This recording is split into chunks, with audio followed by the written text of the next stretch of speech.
Hi, I'm Butch Furtman. I've been ice fishing for over 45 years. And, you know, getting through the ice has really improved over the years, just like all the other technology. But we started off in the old days with the ice chisel, like we have here. And of course, when the ice was thin, first part of the ice fishing season, it wasn't so difficult. But then, of course, as the ice got thicker and thicker, it became a lot of work. Today, I use the chisel still quite a bit. One thing for safety purposes on early ice to check it, make sure it's thick enough. Another thing, when I'm fishing for trout, for example, up on Lake Superior, what I like to do is take the chisel after I've drilled my hole, usually a 10-inch hole, and what I like to do is taper it on the bottom of the hole. And as you do that, these trout, especially over 10 pounds or bigger, these big trout are hard to get through the hole on top of the ice, so they slide a lot easier into the hole. So that's a good tip as far as when you're trout fishing, or for example for big northerns or whatever. The next breakthrough in ice cutting technology for the ice fishermen was the Old Spoon Auger, like this. It was spoon shaped, and this was used a lot back in the 50s and 60s. And of course, it's a hand auger.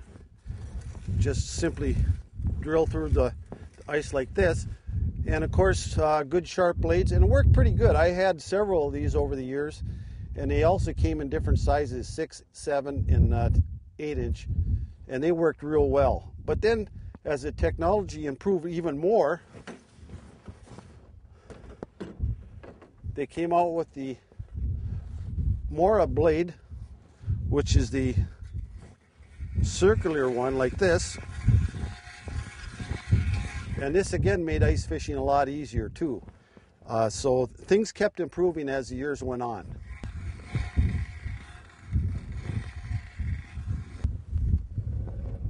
Well, then the real big breakthrough, and it makes life a lot easier for us ice fishermen, was the Power Auger. Now this particular auger here, this is a laser. It's got a lot of power, and you can see the blades are quite large here. This is a good 10-inch blade here, and I use this a lot for fishing for trout up in the Great Lakes and also up into Canada. Of course, the Power Auger made things so much easier, and they're so much more dependable as far as the technology goes. They keep getting better and better all the time. And that brings us to the latest technology. This is a two-stroke engine. And then our next one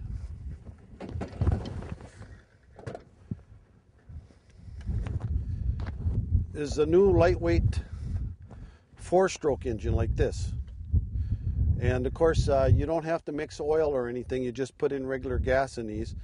They're very, very quiet, very efficient. And like I mentioned, it's the latest technology. And these augers now make ice fishing so much more fun.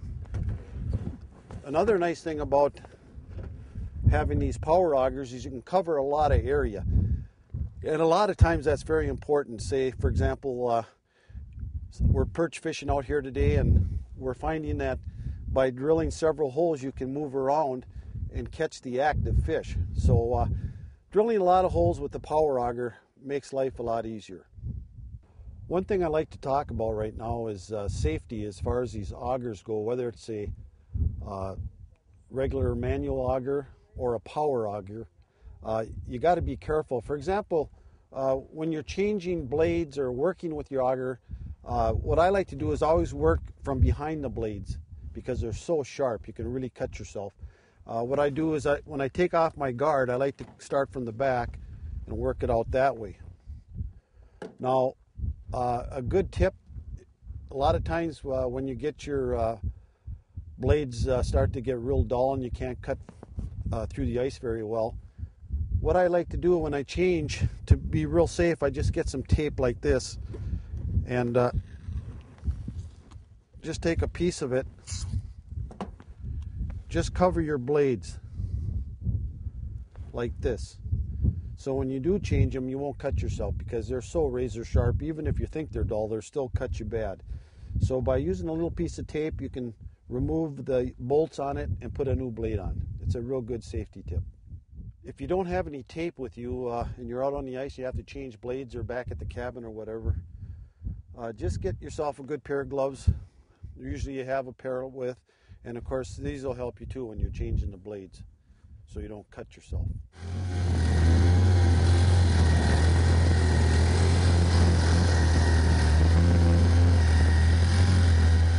Okay, another thing about a power auger, this is a no-no also. After you're done drilling your hole, don't do what I did here. Drill a half a hole and leave your auger in this just upright like I have it here, because a lot of times it'll freeze in. I'll tell you what, at the end of the day, you'll be in trouble. Okay, once you're done cutting your holes, I really recommend that you just lay your auger down like this. But here's an important tip. Make sure you put your guard back on your auger. And the reason I say that, I don't know, over the years, I've seen a lot of people, accidentally hit the blade, maybe cut themselves or even put a hole in their clothing or their boots. And also a lot of people go out with their kids, and also if you got your animals with, your dogs, and if they get near that blade, they can really cut themselves bad. So when you're all done cutting all the holes you want, just simply put the blade back on, the guard I should say.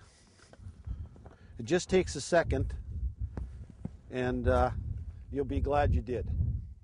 As long as we're talking about augers, I want to show you something new on the market. I've kind of waited for this for quite a while, and this is called a quick coupler, and it's really built. The nice thing about this is you can see I put one on this auger right here, and in a matter of just a few seconds you can change either the size of your blades. You could put have a 10-inch for trout, and bang, you're going out for panfish, put a 7-inch on.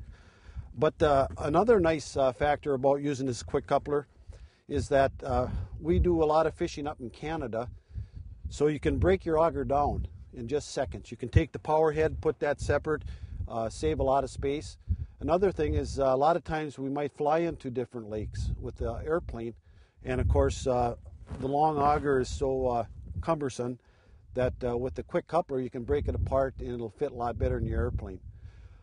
Another good fact about this is that a lot of people don't have bigger vehicles. A lot of smaller cars now on the market, and you just don't have room to put a full-size power auger in it where you can just break it down in a matter of seconds. You've got it in the truck or car. This is how the quick coupler works. You simply just unscrew it like this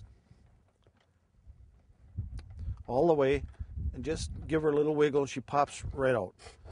Then you have your auger itself separate from the power head like this. And like I mentioned, there's a lot of good reasons, as far as when you're flying up on an airplane, like I mentioned, for compactness, or if you're going back into Canada, portaging, it makes it a lot easier to break your power auger down for, trying to save space. And also, like I mentioned, a lot of the vehicles, the smaller vehicles, don't have room for a full-size power auger, but simply just with a quick coupler like this, you can, just a matter of seconds. And one other thing I mentioned too is you can change your blade size. If you're going trout fishing, put the 10-inch on, and if you're going pan fishing, 6-7-inch blade.